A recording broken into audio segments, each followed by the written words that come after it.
Hi friends, welcome back to our channel. வீடியோக்குள்ளே போகிறதுக்கு முன்னாடி நம்ம யூடியூப் சேனல் டுடே தமிழ் டிப்ஸை சப்ஸ்கிரைப் பண்ணிவிட்டு பக்கத்தில் இருக்க பெல் ஐகான் சிம்பலை கிளிக் பண்ணிடுங்க. அப்போ தான் நாங்கள் போடுற வீடியோஸ்லாம் உங்களுக்கு நோட்டிஃபிகேஷனில் வரும். வாங்க வீடியோக்குள்ளே போகலாம். இன்றைக்கி நம்ம பார்க்க போகிறது என்னென்னா சாஃப்டான சப்பாத்தி. நம்ம உடனே செய்யலாம். சப்பாத்தி மாவு பேச வச்சுட்டு ஊரெல்லாம் வைக்க வேண்டிய அவசியமே இல்லை.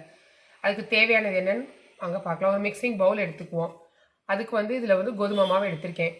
இது ஒரு 300 கிராம் இருக்குது. இதை இதில் போட்டுக்குவோம்.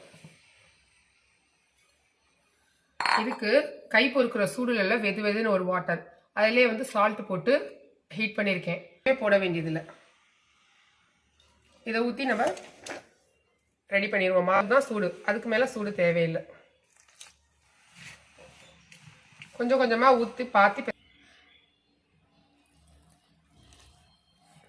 இந்த மாவு இந்த மாதிரி லைட்டாக ஹீட் இருக்க தண்ணியை ஊற்றி நம்ம பிசைஞ்சோம்னா இது ஊற வைக்கணுன்ற அவசியம்லாம் இல்லை. நம்ம ரெடி பண்ணி வச்சுட்டு உடனே சப்பாத்தி போட்டு சாப்பிட்றலாம். சப்பாத்தி மாவு ரெடி ஆயிடுச்சு. இந்த அளவுக்கு சாஃப்டாக பிசைஞ்சிட்டோம்னா ஊற வைக்க வேண்டிய அவசியம் இல்லை. உடனே சப்பாத்தி செஞ்சு சாப்பிட்றலாம். இந்த அளவுக்கு சாஃப்டாக இருக்கணும். இப்போ இதுக்கு நம்ம சைட் டிஷ்ஷாக சன்னா கிரேவி செய்ய போகிறோம். பார்க்கலாம்.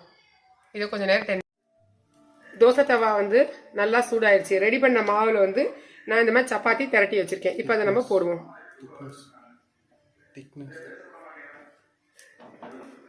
இந்த மாதிரி தேய்ச்சோம்னா நல்லா சாஃப்டாக இருக்கும்.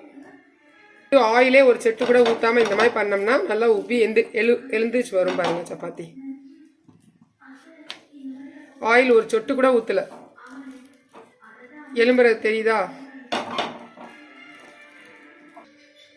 சப்பாத்தி ரெடி. இப்போ சாஃப்டான சப்பாத்தி ரெடி ஆயிடுச்சு. இது எவ்வளோ சாஃப்டாக இருக்குன்னு பாருங்க.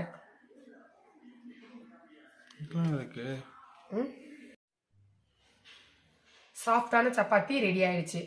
இதுக்கு சைட் டிஷ்ஷாக சன்னா கிரேவி பண்ணியிருக்கேன். இந்த வீடியோ உங்களுக்கு பிடிச்சிருந்துச்சுன்னா லைக் பண்ணி ஃப்ரெண்ட்ஸோட ஷேர் பண்ணிட்டு கமெண்ட் பண்ணுங்கள். உங்களுக்கு இந்த சன்னா கிரேவியோட லிங்க் வேணும்னா வீடியோ லிங்க் டிஸ்கிரிப்ஷன் பாக்ஸில் கொடுத்துருக்கேன், பார்த்துக்கோங்க. தேங்க்யூ.